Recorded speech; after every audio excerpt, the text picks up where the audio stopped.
Hi అండి, అందరికీ నమస్కారం అండి. ఫ్రెండ్స్, మనకి ఇప్పుడిప్పుడే మరొక బ్రేకింగ్ న్యూస్ అప్డేట్ అయితే రావడం జరిగిందండి. అది కూడా 18 నుంచి 60 ఏళ్ల మహిళలకు మరో గుడ్ న్యూస్ అంటూ ఇప్పుడే మనకు ఒక లేటెస్ట్ అప్డేట్ అయితే వచ్చిందండి. అయితే ఇందుకు సంబంధించిన పూర్తి వివరాలు అయితే మన వీడియోలో తెలుసుకుందామంటే గుడ్ న్యూస్ ఏంటనేది వీడియో మాత్రం ఎక్కడా స్కిప్ చేయకుండా చూడండి ఫ్రెండ్స్. అప్పుడే మనకి పూర్తి సమాచారం అయితే తెలుస్తుంది. ఇక లేట్ చేయకుండా వివరాల్లోకి వెళ్ళిపోదాము. ఇక ఆంధ్రప్రదేశ్ రాష్ట్రంలో కొత్తగా ప్రభుత్వం ఏర్పాటైన తర్వాత ముఖ్యమంత్రి చంద్రబాబు నాయుడు తన రూలింగ్ను అద్భుతంగా ముందుకు తీసుకువెళ్తున్నారు. ఇక ఏపీ ప్రజలకు సంక్షేమ పథకాలు అందే విధంగా చర్యలు కూడా తీసుకుంటున్నారు. ఎన్నికల కంటే ముందు ఇచ్చిన హామీలను నెరవేర్చే దిశగా అడుగులు వేస్తున్నారు నారా చంద్రబాబు నాయుడు.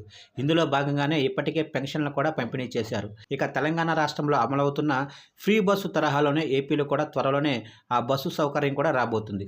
ఇక ఇలాంటి నేపథ్యంలోనే ఆంధ్రప్రదేశ్ రాష్ట్ర మహిళలకు అదిరిపోయే శుభవార్త చెప్పింది చంద్రబాబు సర్కారు. ఎన్నికల కంటే ముందు ఆడబిడ్డ నిధి పథకాన్ని అమలు చేస్తామని చంద్రబాబు నాయుడు ప్రకటించారు. అయితే ఆ పథకాన్ని ఇప్పుడు అమలు చేసేందుకు ముందుకు వచ్చారట చంద్రబాబు. ఇక ఈ పథకంలో భాగంగా ప్రతి నెల 18 సంవత్సరాలు నిండిన ప్రతి యువతి అలాగే మహిళలకు 1500 రూపాయలు ఇవ్వనుంది తెలుగుదేశం ప్రభుత్వం. అయితే దీనికోసం తాజాగా విధి విధానాలు అలాగే ఈ పథకం కోసం ఎలాంటి సర్టిఫికెట్స్ కావాలి అనే దానిపై చర్చ జరుగుతుందట. అయితే ఈ విషయం బయటికి రావడంతో దానికి సంబంధించిన సోషల్ మీడియాలో ఒక పోస్ట్ వైరల్గా మారింది. ఇక ఈ పథకం కోసం ఎలాంటి జిరాక్సులు అవసరం అవుతాయో అనే వివరాలను ఇందులో పెట్టి సోషల్ మీడియాలో వైరల్ చేస్తున్నారు. ఇక దీని ప్రకారం ఆడబిడ్డ నిధి పథకం కింద Aadhaar card, bank account, mobile number, ఇక పాస్పోర్ట్ సైజ్ ఫోటోలు 2, పుట్టిన తేదీ, ధ్రువపత్రం, రేషన్ కార్డు, 18 సంవత్సరాలు నిండినట్టు చూపించే 10th మెమో, చదువు లేని వారు ఆధార్ కార్డు చూపిస్తే సరిపోతుందట. ఇక ఈ సర్టిఫికెట్లన్నీ ఇప్పటి నుంచే రెడీ చేసుకోవాలని సోషల్ మీడియాలో ప్రచారం చేస్తున్నారు.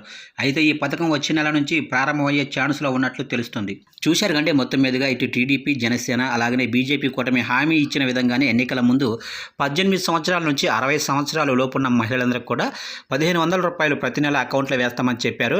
అయితే దీనికి సంబంధించి విధి విధానాలు కూడా రూపొందించినట్లుగా తెలుస్తుంది. ఏదైనప్పటికీ ఈ నెల ఎండింగ్లో కానీ లేదంటే ఆగస్టులో కానీ ఈ పథకం అయితే ప్రారంభిస్తున్నట్లుగా అధికార వర్గాలు అయితే చెప్తున్నట్లుగా సమాచారం. ఫ్రెండ్స్, చూశారుగా ఫ్రెండ్స్, అప్డేట్ నచ్చితే లైక్ చేయండి. ఇలాంటి ముఖ్యమైన అప్డేట్స్ కోసం ఇప్పుడే మన ఛానల్ని సబ్స్క్రైబ్ అయితే చేసి ఫాలో చేయండి ఫ్రెండ్స్.